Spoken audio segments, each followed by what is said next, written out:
Jaya Radha Madhava Jaya Kunja Bihari Jaya Radha Madhava Jaya Kunja Bihari Jaya Radha Madhava Jaya Kunja Bihari Jaya Radha Madhava Jaya Kunja Bihari Gopi Jana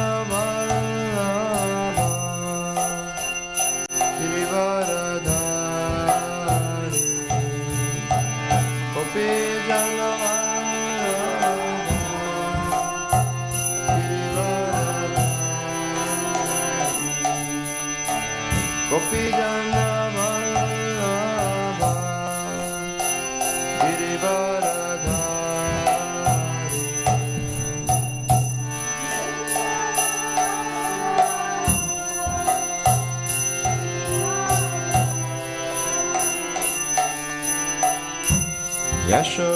Yashodanandana Vrajajana Randana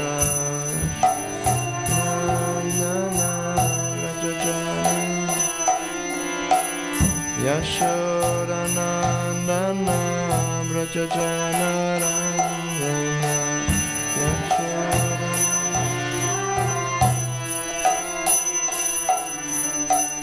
Yamuna Tiravanachari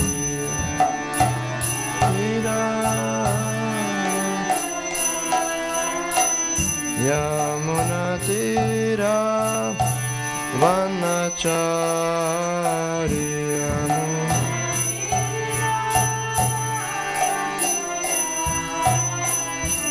Jaya Radha Madhava Jaya Kunja Bihari Jaya Radha Madhava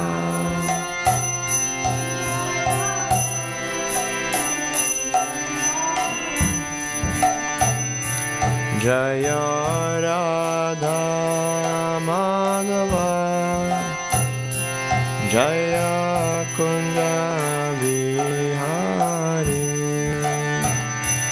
Jaya Radha Madhava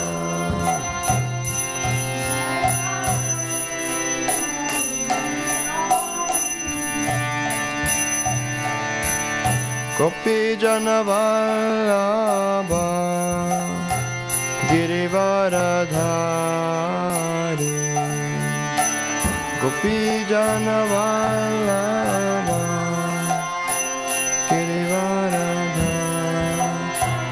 Jaya Gopi Jana Vallabha Girivaradhari Gopi Jana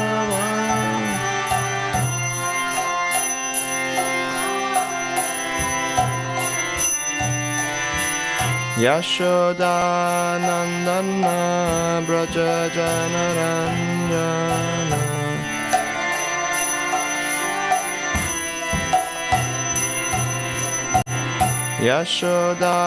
Yashodanandana Vrajajana Ranjana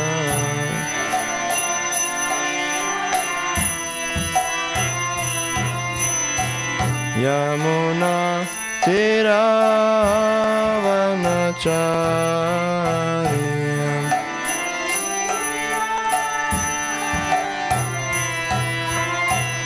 Yamuna Tiravanachari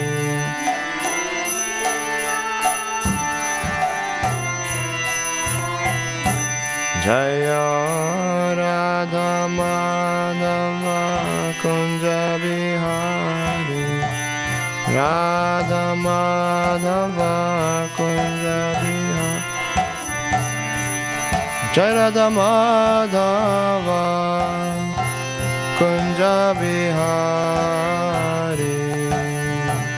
Radha Madhava Kunja Bihari Jai Radha Madhava Kunja Bihari Radha Madhava Kunja Bihari Hare Krishna Krishna Krishna Hare Hare Hare Rama Rama Rama Hare Hare Hare Krishna Krishna Krishna Krishna Hare Hare Hare Rama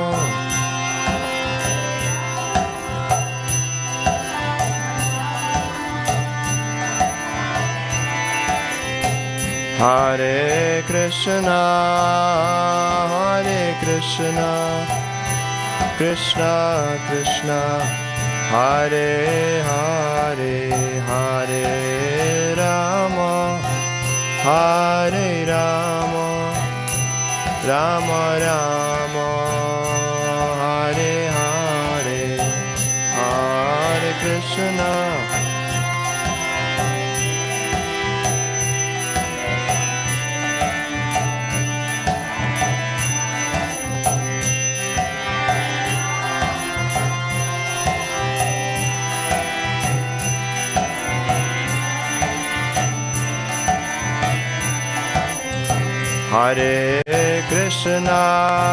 Hare Krishna Krishna Krishna Hare Hare Hare Rama Rama Rama Hare Hare Hare Krishna Krishna Krishna Hare Hare Hare Rama Rama Rama Hare Hare Jaya Gauranita Gauranita Jaya Gauranita Gauranita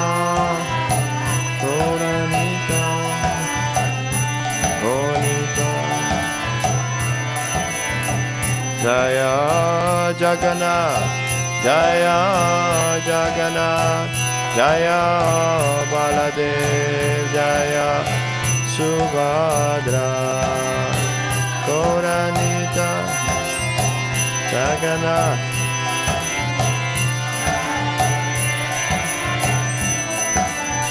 Jaya Prabhupada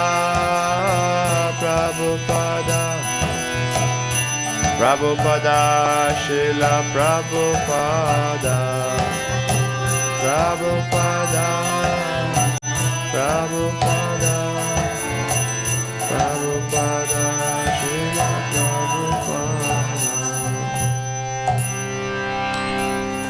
Nitai Gaur Premanande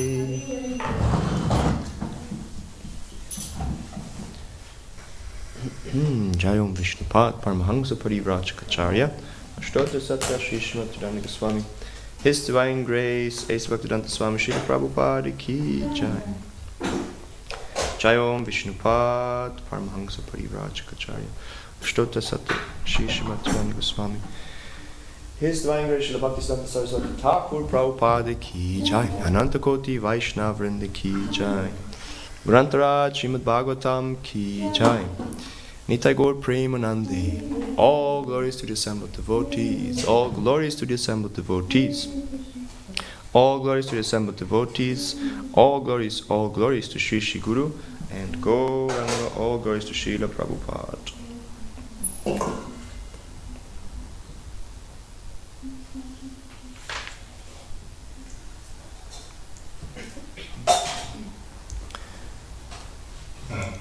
Om Namo Bhagavate Vasudevaya. Om Namo Bhagavate Vasudevaya. Om Namo Bhagavate Vasudevaya.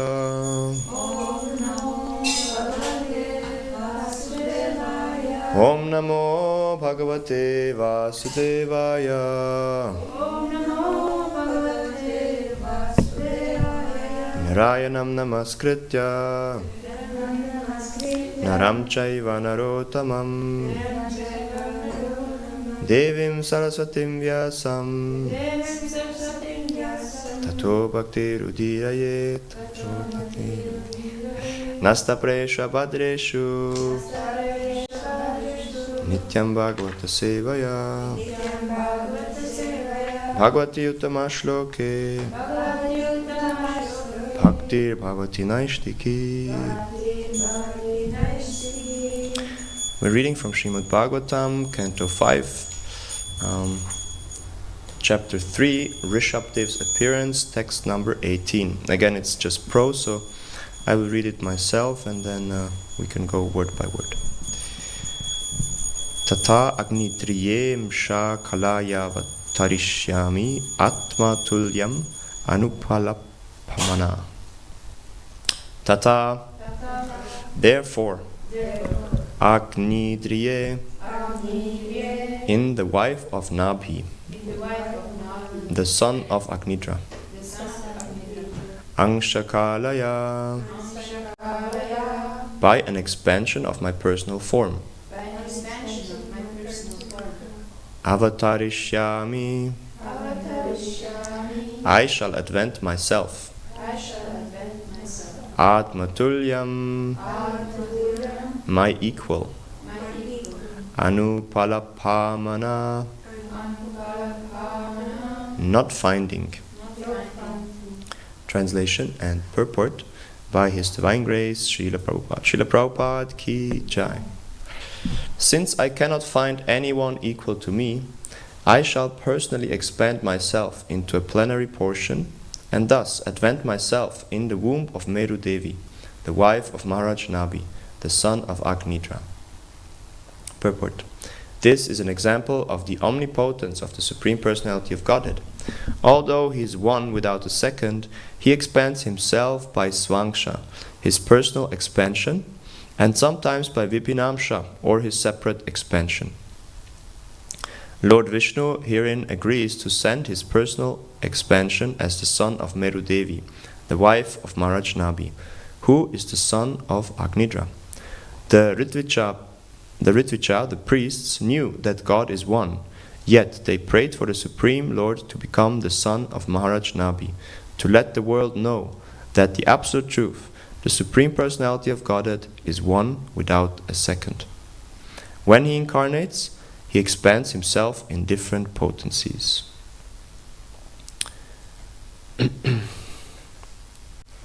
Om Ajnanatimirandasya Jnananjana Shalakaya Chakshurun Militam Yena Tasmai Shri Gurave Namaha Shri Chaitanya Manobhishtam Stapitam Yena Bhutale Swayam Rupa Kadamahyam Dadati Swapadantikam Vandehang Shri Guru Shri Yuta Padakamalang Shri Gurun Vaishnavangscha Shri Rupam Sagrajatam Sahagana Raguna Tanvitam Tam Sachivam Sadvaitam Savadutam Parijana Sahitam Krishna Chaitanya Devam Shri Radha Krishna Padan Sahagana Lalita Shri Vishakan Vitangscha He Krishna Karuna Sindhu Dina Bandhu Jagatpate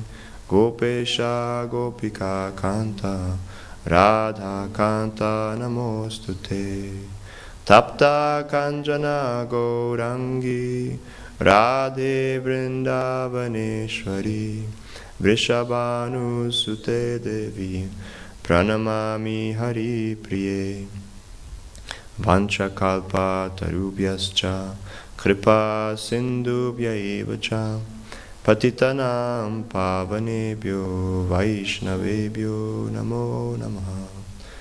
Jai Shri Krishna Chaitanya Prabhu Nityananda Shri Advaita Gadadhar Shrivasadi Gaura Bhakta Vrinda. Hare Krishna Krishna Krishna Hare Hare Hare Rama Rama Rama Hare Hare. Namo Vishnu Padaya Krishna Prishtaya Bhutale Srimate Bhaktivedanta Swaminiti Namine Namaste Saraswati Devi Gauravani Pacharine Nirvishesha Shunyavadi Paschatya Deshatarine. Namo Vishnu Padaya Krishna Prishtaya Bhutale Srimate Srimate Swaminiti Namine. Once more the verse. Since I cannot find anyone equal to me, I shall personally expand myself into a plenary portion and thus advent myself in the womb of Meru Devi, the wife of Maharaj Nabhi. Hare Krishna. Good morning, dear devotees. First of all, I would like to apologize that I was not present in today's morning program. Somehow circumstances were such. And actually also this class I wasn't supposed to give until 7 o'clock. So I just tried to bring some things together. But I would appreciate also if you have any questions or comments that we can kind of go through this together. Especially I request our senior Vaishnavas to always feel free to interject or add some things. But let's see what Bhagavatam has to tell us. I try to be the instrument. So we're still in this section of the appearance of Rishabdev, and before the priests have been praying to the Supreme Lord Vishnu, who has made his appearance. And now we find that the Supreme Personality of Godhead starts to reply. The last verse already. And in this verse again he's addressing the priests whom he was very much satisfied with. They really pleased him by their very beautiful prayers, by their realization mainly that actually this is totally off. It's very strange that we have been praying for just to have a son for King Agnidra, which is very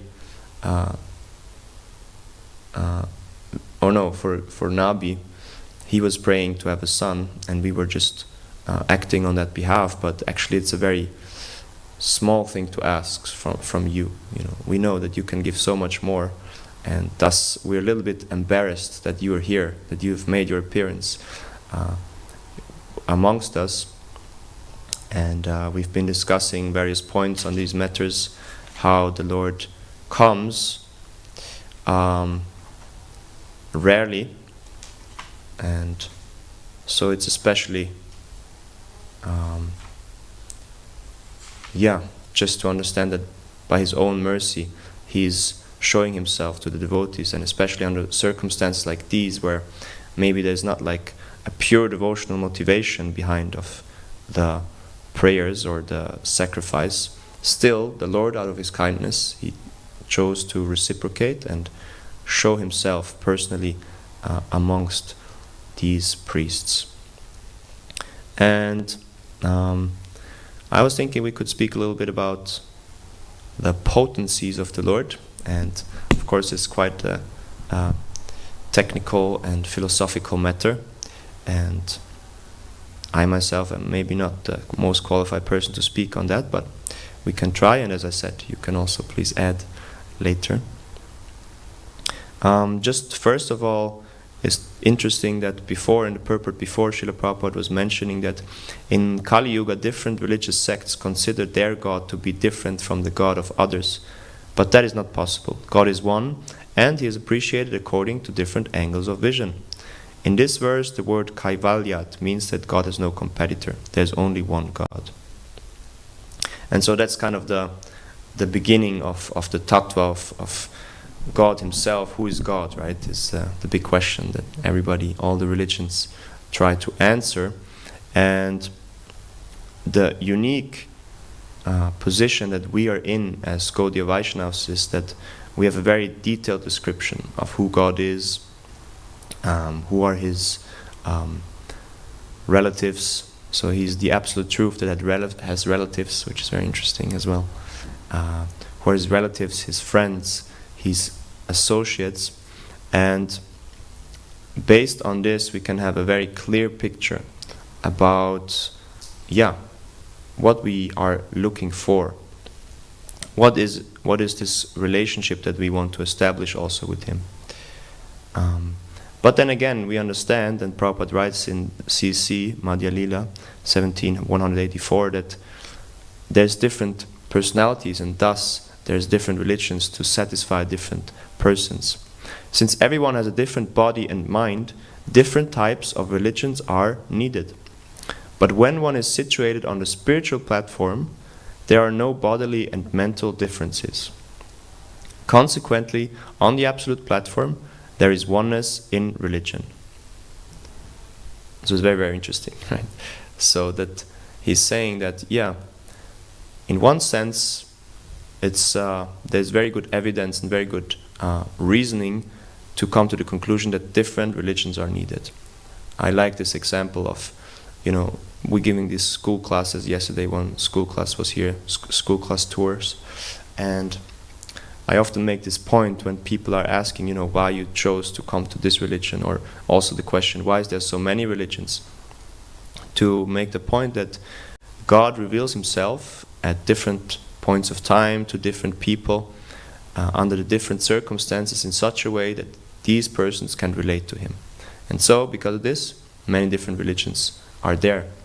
And like Prabhupada is saying, these are needed so that the certain individual can relate to God in a way that is most fashionable for him, most convenient, that he has most attraction to. But once we advance to a certain level of theological, philosophical understanding also that, there's spiritual and material worlds, spiritual truths and material truths, we can rise above these kind of conceptions. And there's always this nice example of Srila Prabhupada. Once I really like this, and I feel like this is one of the core principles of our Krishna consciousness that he was expressing there. So he was at the airport in Chicago. He walked out from the tarmac and into the lounge, and the devotees were greeting him, and amongst them were also some journalists. And one journalist, he was running after Srila Prabhupada, and he tried to stop him, but not so easy to keep up with Srila Prabhupada. So he was out of breath, and he kind of stuck his microphone in front of Srila Prabhupada and told him, "Okay, Swamiji, please, let me ask a question." And Srila Prabhupada stopped. And then he said, "Okay, please tell me, how does your religion differ from other Buddhists?" Totally nonsensical question, because we're not Buddhists in the first place. But Srila Prabhupada, understanding kind of the, all the mental gymnastics and speculations going on in this person's head, you know what he said? This one? He told him, we have nothing to do with this Hinduism or Buddhism. We're simply speaking the truth, and if you are truthful, you will accept. And you can imagine, it's like, what's this? What kind of answer is this? You're not Hindus, you're not Buddhists, you're just speaking the truth. What? It's very kind of lofty and very kind of self-confident as well. But that's the underlying point. Okay, on the mental, material platform, there's the different boxes that we fit things into. Okay, he's a Hindu, he's a Muslim, because he's praying like this, he's doing like that. But eventually, real religion is coming from God, right? Prabhupada always makes his point. What's the verse? Bhagavad Pranipat. That, only God gives religion. It's not that we make it up. So, on a spiritual plane, the principles are the same in all the religions, on a deeper level. And that's what he says here. Consequently, all on the absolute platform, there is oneness in religion. It's just the truth. And the truth is one, ultimately. There's one ultimate truth. Like Prabhupada was also saying here in this verse beforehand in the purport, that there's only one God. No one is found to be equal to him or greater than him. That is the definition of God. And so, one other way, a philosophical way of understanding this point that there is one God, is that there must be one source of everything. And that is established in the Srimad Bhagavatam right away in the beginning. Janmadasya yata. So nice words. Janmadasya yata nyato janmadyasya yato nvayat itaratash charteshva bhiknya swarat tene brahma hridaya adi kavaye muhyanti yatsuraya tene brahma hridaya adi kavaye muhyanti suraya tejo vari mrisham yata vinimayo yatra trisargo mrisham. And then Nisha.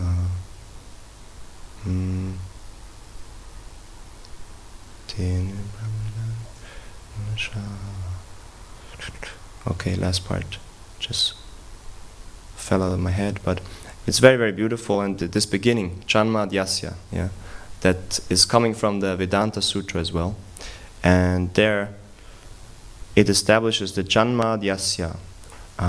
Everything is coming from him, from Janmadi. And in this way, we can see that there's an energetic source of everything. And this source, the Supreme Lord, is the master of innumerable eternal energies which are unlimited. Sometimes these energies are manifested, sometimes they are not. In any case, all energies are under his control. Therefore, he is the original energetic, the abode of all energies. So Srimad Bhagavatam, being the natural commentary on the Vedanta Sutras, picks up on this theme right in the beginning, that there is one source from which everything else comes, and he is Vasudev, the son of Vasudev.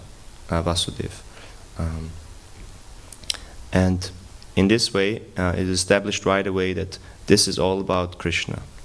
And of course we have the confirmations in Bhagavad Gita as well, that Maya Dirkshena Prakrite Suyacharam, that everything is working under Krishna's direction. Or in Bhagavad Gita 10:8 also,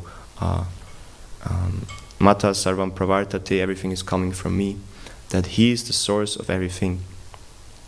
And also it's confirmed in Sri Ishopanishad in the invocation that he is the complete source from which unlimited unities that are in themselves complete emanate. So in this way, all the scriptures make this point that there is one source of everything, and that is the Supreme Personality of Godhead. And in Kali Yuga, although there are different sects, they kind of have their different angles of vision. Originally, previous to Kali Yuga, there was one religion with different sub-headings, different paths, the different yogas, but there was no such a thing as Christianity or Islam. Basically, these have been come into existence during Kali Yuga. The eternal truth is the Vedic perception and the Vedic scriptures that speak about it. And so, of course, then we need to come to the point of being qualified to understand God. How can we... It's very, very important to understand God, but people always want to see God and then, think, and then they believe that he exists. But Prabhupada, he gives this example. Once he was with two young people, and they asked him, "Have you seen God?" in a very challenging way. And Srila Prabhupada said, what do you think? Before you buy gold, you should first educate yourself so you can recognize gold. So to know whether my answer is right or wrong, you need to know who God is and the qualification for seeing Him. Do you know who God is and who is qualified to see Him? So again, we can see, he kind of takes apart these mental conceptions that people have. Okay, you ask, have you seen God? First of all, I can say yes, but will you believe me? What is the basis? I can just cheat you. I can say anything. How do you know that I'm speaking the truth? So we have to go a step back. If you ask this question, have you seen God? You have to first understand yourself. Who is God? And what is the qualification for seeing Him? Then, if I say something, and you can see me as a person and my background, then you can either believe me or not, based on these qualifications. So, if you want to buy gold, you need to know what it is. If you go into the store and you want to buy gold, but you don't know what gold is, and they show you silver, and they say this is gold, and you will buy it, and you'll be cheated. So you need to first know what it is that you're seeking for before you can really understand and approach it properly. There needs to be a relationship. So he asked them, do you know who God is and who is qualified to see Him? And they said no. And Prabhupada said, well, since you don't know, for better or worse, you have to accept whatever I say. And he asked, will you do that? And they said yes. And then Prabhupada said, then I have seen God. So he totally kind of, destroyed their logic and their kind of approach, how, that's generally how we do things. We just jump ahead. We don't think through things properly, because there's logic and reason behind everything, but our minds are such that we're just convinced that Atmavan Manya Jagat, how we see it, that's how the world is. And so we just want to see God right now, even though we have no idea who is God, what does it mean to see God, what is the process to see God. So if somebody like Srila Prabhupada, who has actually seen God, cuts through that, is very, very powerful, and we can then start to really trust this person. So, but the point is that we have to come to understand the tattva around Krishna, and Krishna says that himself, Janma karma chame divyam evang yaveti tattvata taktva deham punar janma naiti mameti so Arjuna. In Bhagavad Gita 4.10, that those who actually understand my activities, my transcendental activities, my transcendental birth, for them there will be no more rebirth in this material world, and naiti mam eti so Arjuna, they will come to me after this life. So we have to really study and understand who is Krishna, what is Krishna Tattva, and what are his divine. And we start by understanding his janma and his karma, his birth and his activities. And so here we hear about the birth of Krishna, in a sense that he's saying here that since I cannot find anyone equal to me, I shall personally expand myself into a plenary portion, and thus advent myself in the womb of Meru Devi, the wife of Maharaj Nabi, the son of Agnidra. So he's saying, yeah, he's going to take birth, and he cannot find anybody else. So that's why he himself, he cannot find anybody else equal to him. So that's why he himself has to come. So he also establishes here in this verse that there's no one equal to him.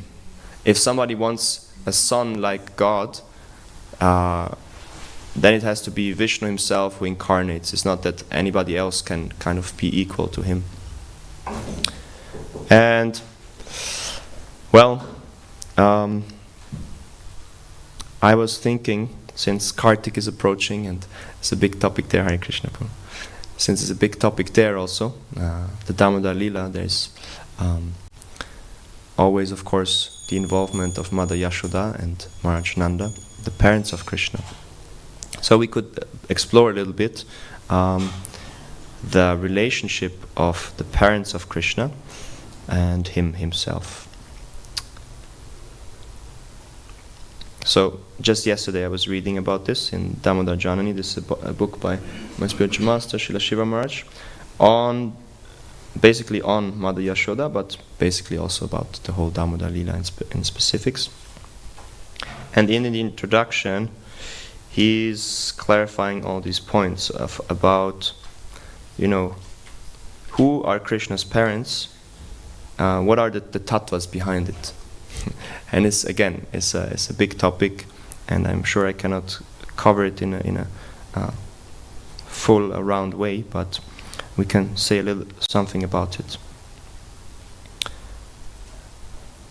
And as we say, this goes to relate to the janma of Krishna, the birth, and also it goes to relate to the karma, the activities of Krishna, which are also always interlinked with the activities of his associates.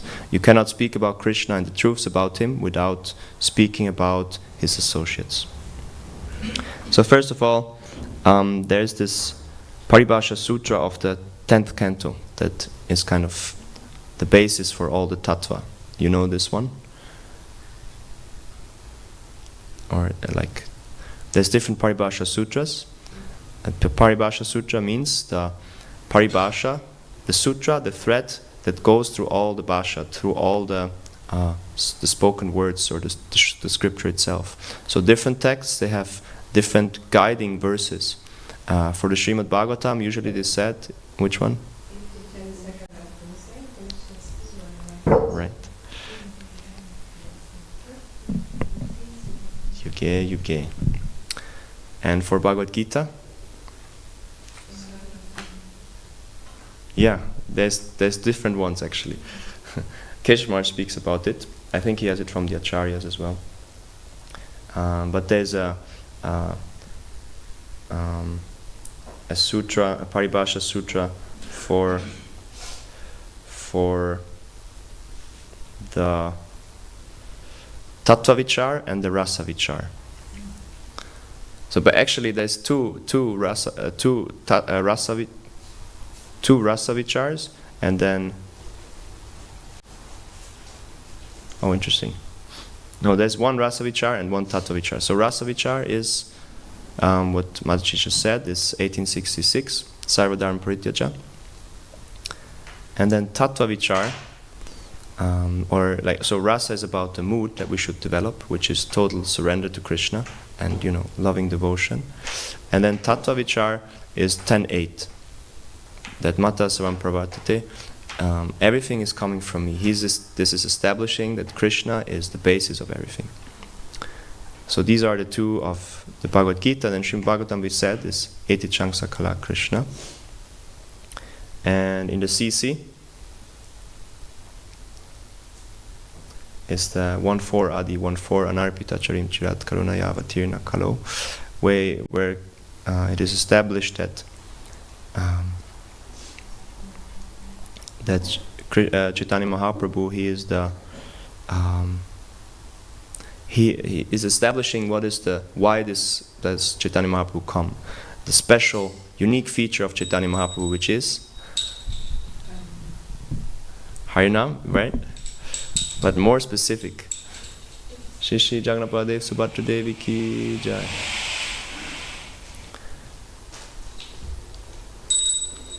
Shri Shri Gauranitai ki jai, Chaitanya Mahaprabhu ki jai. It says, Samarpaitum unatuchvalarasam sabhakti shriyam. That's the most intimate detail of our Gaudiya Vaishnava philosophy. That is, it's the Paribhasha Sutra for the CC, but basically it's the underlying principle of everything, is that Mahaprabhu came to give unatochvalarasa, uchvalarasa. He came to give the prem bhakti in the mood of the Rajvasis, more specifically in the mood of the Gopis, or even more specifically in the mood of the Manjaris. So that's kind of the essence of the essence. So that's the very foundation of Gaudiya Vaishnavism.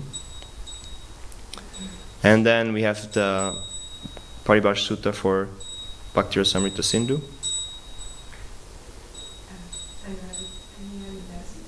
Yes. Yes. Right. So this is the definition of pure devotional service, and Bhakti Rasamrita Sindhu is always speaking about that point of what is pure devotional service. And then of nectar of instruction.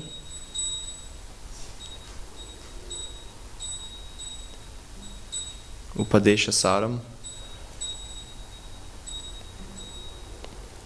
Tanama Rupa Charitadi Sukirtananu Smrityo Kramena Rasana Manasi Nyoja Tishtan Vrajeta Danuragi Chananugami Kalang Nayed Akilang Iti Upadesha Saram. So it is saying Tannama Rupa Charitari Sukirtananu. One should be constantly 24 hours a day engaged in hearing and chanting about the transcendental pastimes, names, forms of the spirit of Sri Krishna. And in this way, one should position oneself in Vrindavan, reside in Vrindavan, and follow in the footsteps of the Vrajvasis. And this, iti upadesha saram, this is the essence of all advice. Okay, let's see how Prabhupada translates more beautiful than one is. The essence of all advice is that one should utilize one's full time, 24 hours a day, in nicely, sukirtananu, chanting and remembering the Lord's divine name, transcendental form, qualities and eternal pastimes, thereby gradually engaging one's tongue and mind. In this way, one should reside in Vraj, Golok Vrindavan Dham, and serve Krishna under the guidance of devotees. One should follow the footsteps of the Lord's beloved devotees who are deeply attached to His devotional service. Yeah, so this is the essence of all advice. What we should do with our time, 24 hours a day, always sukirtan, very beautifully sing, glorify Krishna in thoughts, mind, practical actions, words. And in this way, we don't, even though we're here in Zurich, we will reside in the spiritual world with Krishna. And more, under the guidance of our senior Vaishnavas, our spiritual masters. And then the Vrajvasis will come into this devotional service. So yeah, these are different Paribhasa Sutras. Then is one more. Then we have it for Brahma Samhita. It's the first one, Ishvara Parama Krishna Sachidananda Vigraha. So these are different Paribhasa Sutras that are given by the Acharyas. My direct reference here is actually Keshav Maharaj, but I heard it in other places. It's from the Goswamis, I think. Do you know which lecture it is? I think this was in our Bhakti Shastri. So yeah, I don't think I have it recorded, but he mentions it a lot of times actually. You know, if you listen to Keshav Maharaj, then you can see certain themes that he's repeating quite often. But this is one of them. Because it's the philosophical basis of everything, so it's very, very important to know these truths. And so there's different Paribhasa Sutras. We heard the general Paribhasa Sutra that Krishna Stu Bhagavan Swayam, Krishna is Supreme Personality of Godhead. He is the Janmadhyasya, he is Vasudev, he is the one who is the source of all the energies. And all the incarnations, the different potencies, they're coming from him.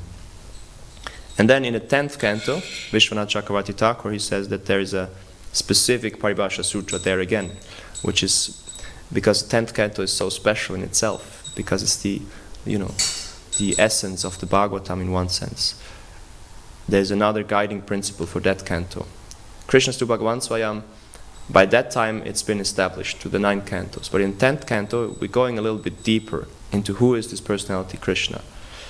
And that's why we zoom in basically on what is the guiding principle now for this 10th canto. And so it's this verse. Traya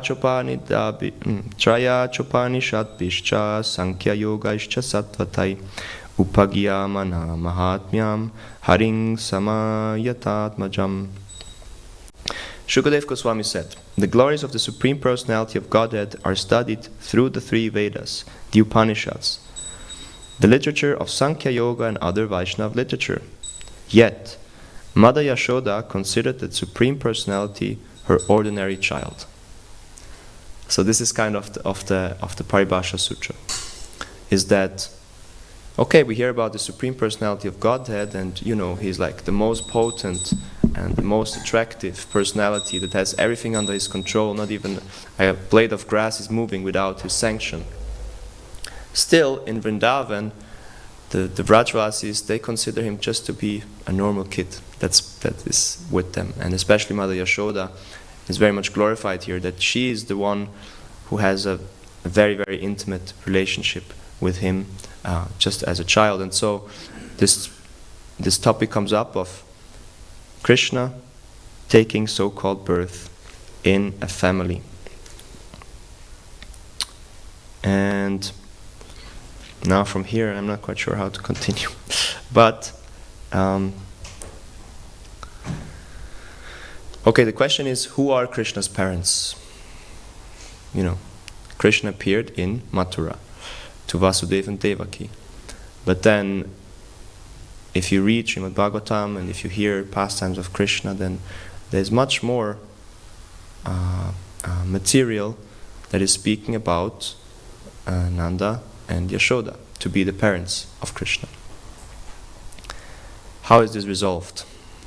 So Krishna appears in Mathura, and when he appears in his four-handed Vishnu form, right?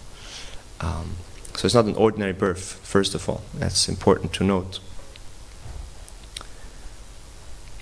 But then, the mood of Devaki and Vasudev was very much one of awe and reverence. They were worshipping the Lord to appear in their family out of this supreme rasa of having him, having the Supreme Lord as a baby, but understanding that he is actually Vishnu himself. So he appears in that form, and he appears in the four-armed form, but then transforms himself into a small little baby, and then soon thereafter he gets carried away, is brought to Vrindavan. And of course this is very, very intimate and intricate to understand. But one thing that we can learn from this is that if we want to understand Krishna's birth and Krishna's transcendental activities, we cannot just jump to Vrindavan. We go through Mathura, we go through awe and reverence, we go through this philosophical understanding, the tattva behind it, to then come to the more rasic part, to the more intimate details about it. And there always has to be a balance between tattva and rasa. And whenever we find that we cannot understand certain things, why Krishna is doing certain things, then we have to go back to tattva and try to philosophically understand before we try to understand the emotional part of it. And so this is why this description is there first, how Krishna appears in Mathura to Vasudeva and Devaki.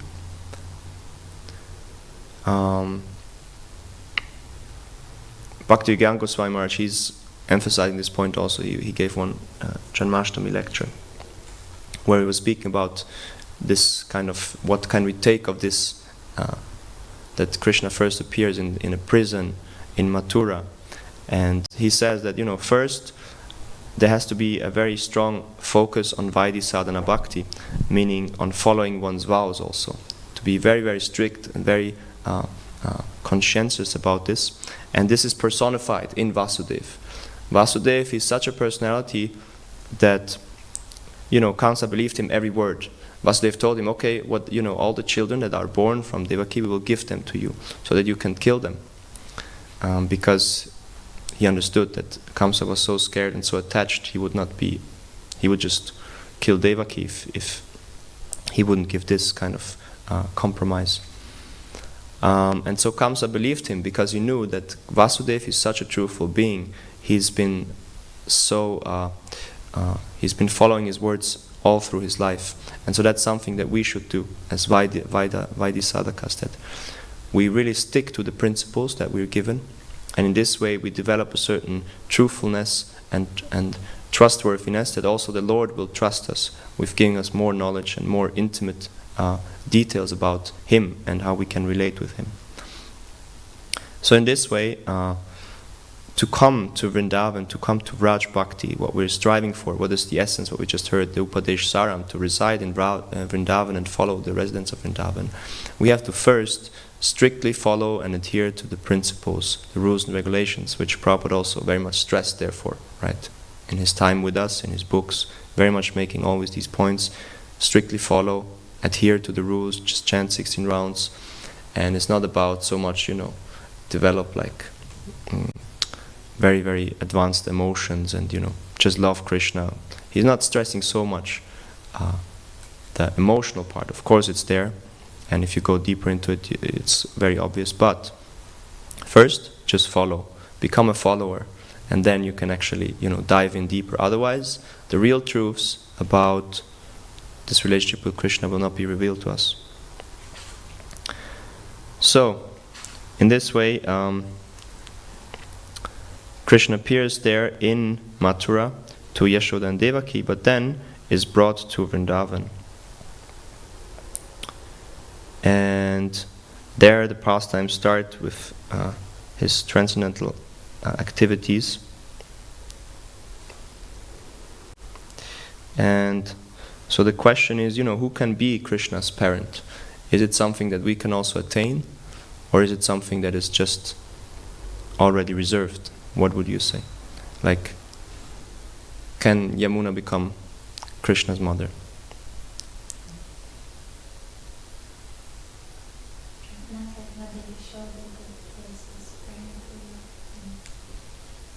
Right. So the position of Mother Yashoda and Nanda Maharaj, they're eternally taken, right? They're already there. But we can have this rasa of being Krishna's parents. And but it's more like the elder gopis in Vrindavan, who are not directly Krishna's parents, but they have such an attraction to him, and they always, nurse him and are with him. And in this way, they also have this very this relationship of being Krishna's parents. And what about then, for example, what are their names again? Drona and Tara, right? It's a big question. Drona and Tara. They also prayed to have Krishna as their son, and he actually appeared as Prishnikarbha. So then the question is, are they also eternally parents of Krishna, or are they just temporarily the parents of Krishna?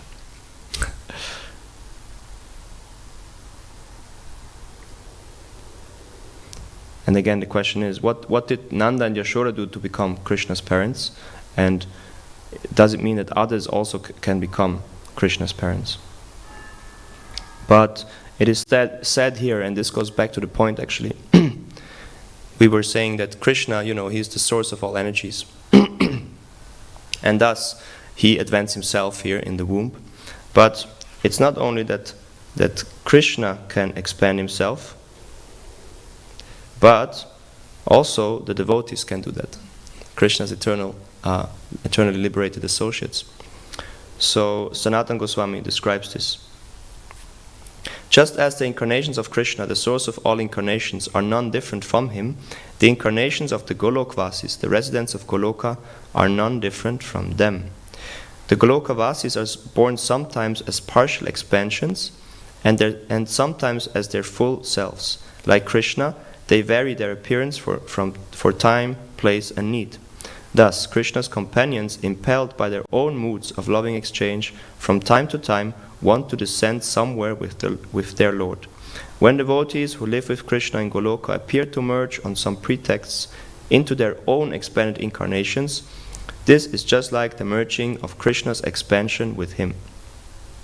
When sages tell us, therefore, that expansions of Krishna's associates descend to become the original associates, what they mean is that the expansions merge into the originals. So it's it's technical. But the point is, for example, Drona and Dara, the story is that, they do severe austerities and they pray to Lord Brahma to get Krishna as their son. But then it is described, you cannot have Krishna as your son if you don't have prema bhakti, if you don't have the full development of love for him. So how is it that Brahma gave them the boon to have Krishna as their son when he himself is not a premi bhakta? And so the example is, or the conclusion is given that actually they, Drona and Tara, they are expansions of Yashoda and Nanda Maharaj. And so they already are perfected spiritual entities, living entities. They have already attained prema bhakti. And so in this way they don't become Krishna's parents. They already are originally as Mother Yashoda and Nanda Maharaj, but then they come down in these expansions as Drona and Tara. And yeah, I hope this is not more confusing than explaining things, but I just found it fascinating. And you know, if you want to really understand it, then I guess it's good to read a little bit about it more. But the basic point is we have to really try to wrap our heads around this. It's like to really understand Krishna is not just a sentimental thing and a thing that sometime it will happen in the future, but we can make actual steps right now to dive deeper into it. And the more we understand the tattva, the more we become qualified to understand rasa, and the more we dive then into rasa, enrich our bhakti with actual emotions, then more and more the knowledge will reveal it within the heart. And in this way, our gradual development of Krishna consciousness is on a very, very good way. And it will sooner or later blossom into pure prema. Yeah, so I guess I will end here.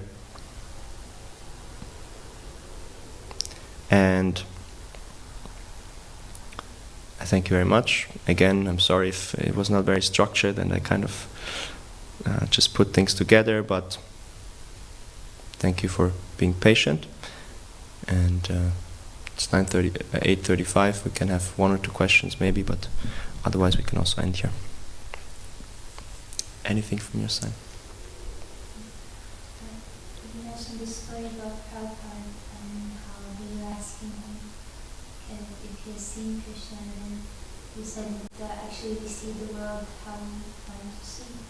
And I was thinking, like, for example, when I read or I hear, like Shiris or Srimad Bhagavatam, I hear and I read more and want to kind of see or think. So how do I read what I should actually what is there? Yeah, good point. Because we have this tendency to see the world through, we don't see the world as it is, but how we are. So then we also bring our own interpretations to the scriptures and to spiritual matters. So what to do? Well, what comes to my mind, the obvious point is that we have to have the association of devotees, and they will guide us through this process. Actually, Bhakti Goswami Maharaj, he also makes his point that, to study scriptures, he quotes Janakya Pandit. And Janakya Pandit, he says that if you study scripture on your own, I just want to have the exact quote so that I don't.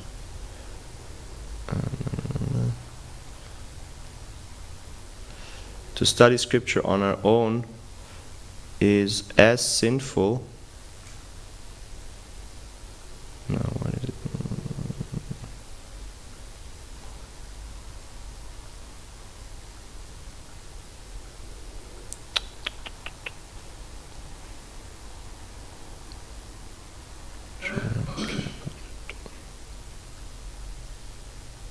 Okay, of course I cannot find it. 1 second, sorry. Yeah. Learning from books is as sinful as having a child while unmarried. This is a strong statement, Janakya Pandit says. So it's like if you think that you will be learned and understand things just by studying books, then it's as sinful as having a child while unmarried.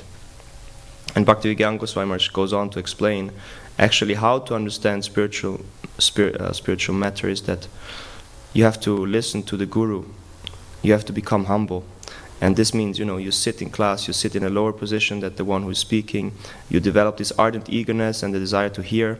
And from these qualities, knowledge appears in one's heart. So first we have to kind of, become humble and work on that. And then gradually this will then allow us to really understand things. So even though we come, of course, with these concocted notions, by the process of surrendering to the spiritual master and to our seniors and to the process, developing these qualities of becoming humble and tolerant, this will then change our perception more and more, and we will actually understand the purport. And I have a similar experience with my spiritual master. Once we were at some devotee's home, and there's an elderly lady there, very nice Vaishnavi, and she's been, she's now, I don't know, around 18 or 90 probably already. And daily she's doing parikram. Maybe she's just watching now. She's going through all the different temples. She gets up at 3 and she chants, and then she goes to the different Mangalartis. Mangalarti in Houston, and then Zurich, and then she goes through all the different temples on Mayapur TV. And she says, "Oh, today I was in Zurich," and one time she was asking her daughter, who is also living there, "What happened to Gornitai? They're not on the altar in Zurich. What happened?" And at that time, actually, they were being painted, and she was like shocked. Where is Gornitai? So she's like really absorbed. Anyway, point is that she's reading a lot also Srimad Bhagavatam in Hindi. But then my Guru Maharaj asked her, "Okay, what is the goal? What is the goal of Srimad Bhagavatam? What is it pointing at?" And she gave some answers. But my spiritual master was not really satisfied with her. Like, she didn't get to the point, to the gist of it. And so later on in the car, he was saying, she's reading so much, and she's studying, and she's a very nice devotee, but she has no association. She's not studying the scriptures with other devotees. And because of this, she cannot really enter into the Bhagavatam. So, especially when it comes to reading, the best thing is to read with other devotees and really, discuss things, churn it, and in this way, also then you don't just bring your mind, but somebody else brings their mind, and then you can clarify things. How do you see it? How do I see it? Okay, and what does Prabhupada say? So what is that? And then especially on the guidance of the spiritual master, more and more this consciousness will form. And that's actually what the spiritual master does to us. That's my experience of traveling with my spiritual master. He was telling me, okay, you can tell your temple president that until now you didn't get any spiritual instructions. We just try to make you into a human being. And it will take another 5 years. But the point is that he's working on us, the spiritual master is working on us to develop a certain consciousness, basically to see the world how he sees the world, right? If we can see the world like Srila Prabhupada sees it, or more practically how our spiritual master sees it, then we will be able to understand Krishna consciousness, because they understand. And so that's how the spiritual master is working on us, and all these chastisements and instructions just on basic things to become a follower. It will help us to then dive into the spiritual truths really and understand Krishna more.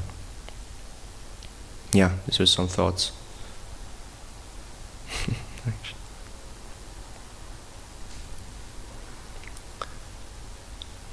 What to say? Yeah, I had a few points, but Mm-hmm. we have 8:40. Yeah. Maybe you can say one point. Okay.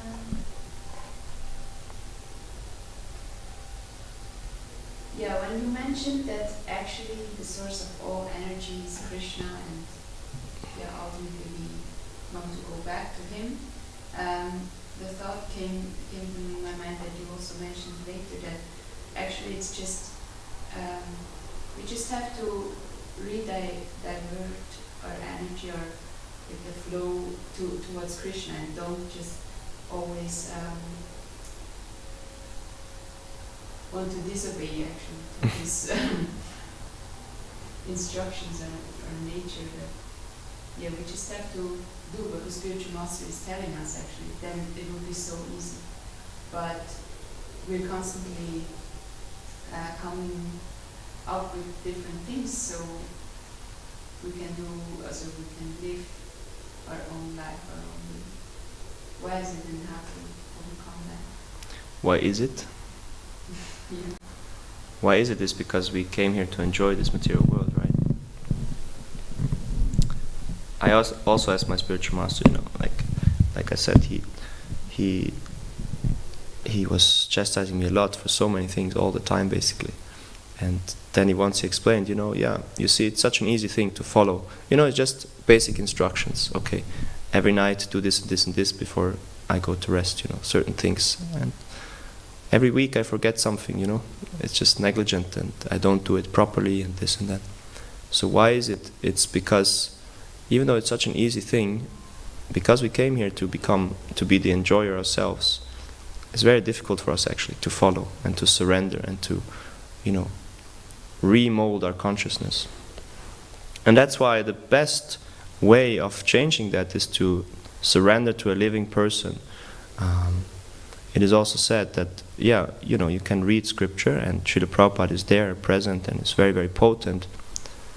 But still, it is said that also in Shastra that the sadhus, you have to have association with sadhus. Again and again is stressed.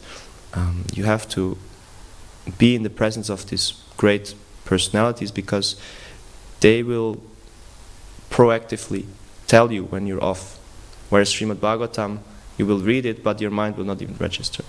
So, again, accompanying to the reading, we have to have association with Vaishnavas, senior devotees who are actually telling us as soon as we're off. The more the better, basically. And it's a painful process in one sense, because it means we have to give up our ego and our own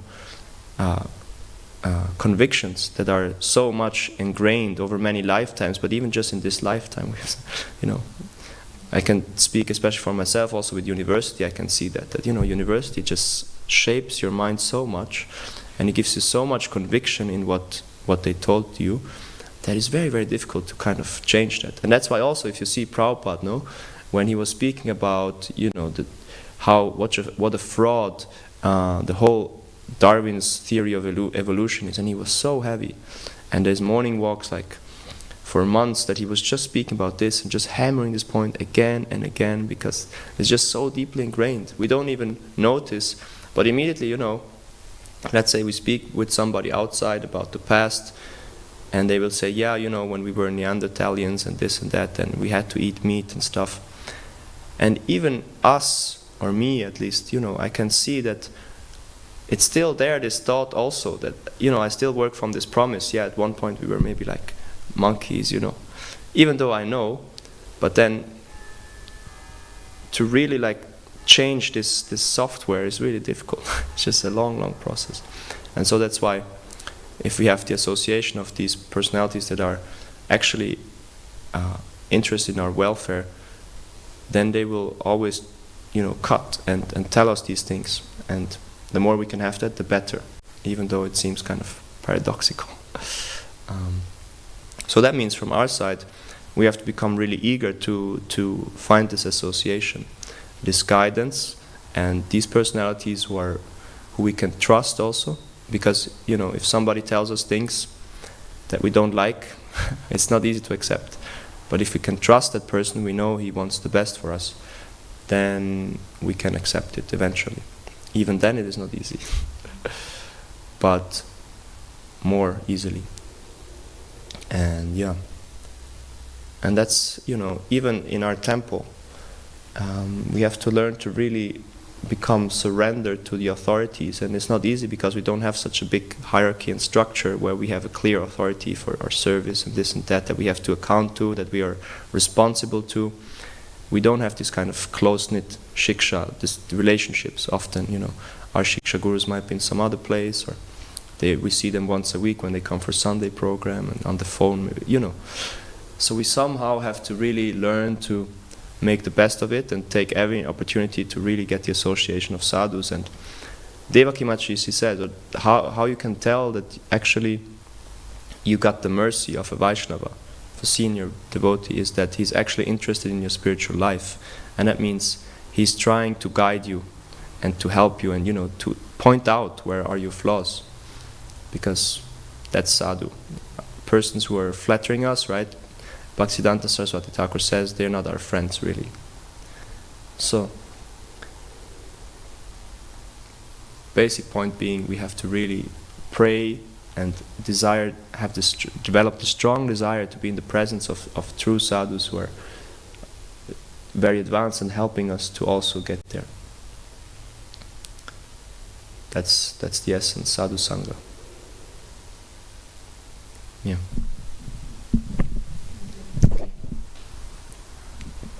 Thank you very much. Grantaraj Srimad Bhagavatam ki jai. Srila Prabhupada ki jai.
And now you do. Yeah, well, it comes when I don't need to remember. What is this verse? Siksastakam. You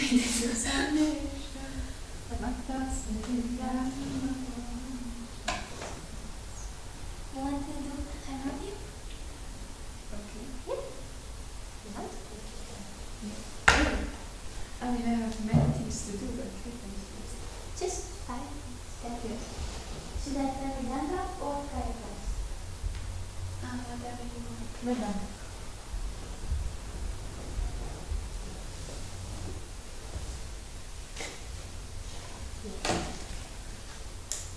Really? So happy that I love you sometimes. Yeah. I have to sing. Oh. What am I giving them? If you want. Yes.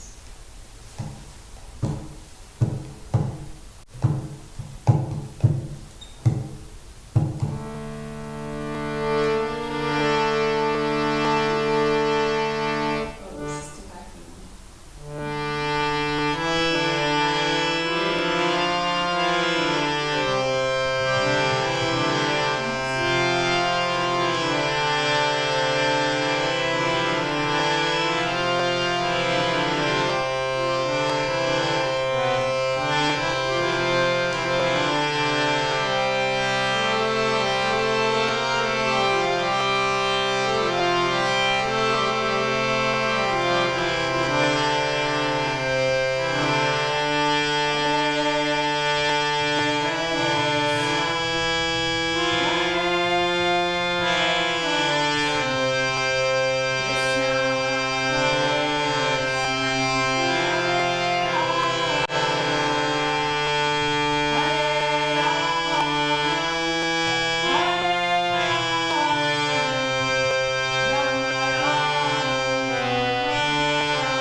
everything, it's not for me. It's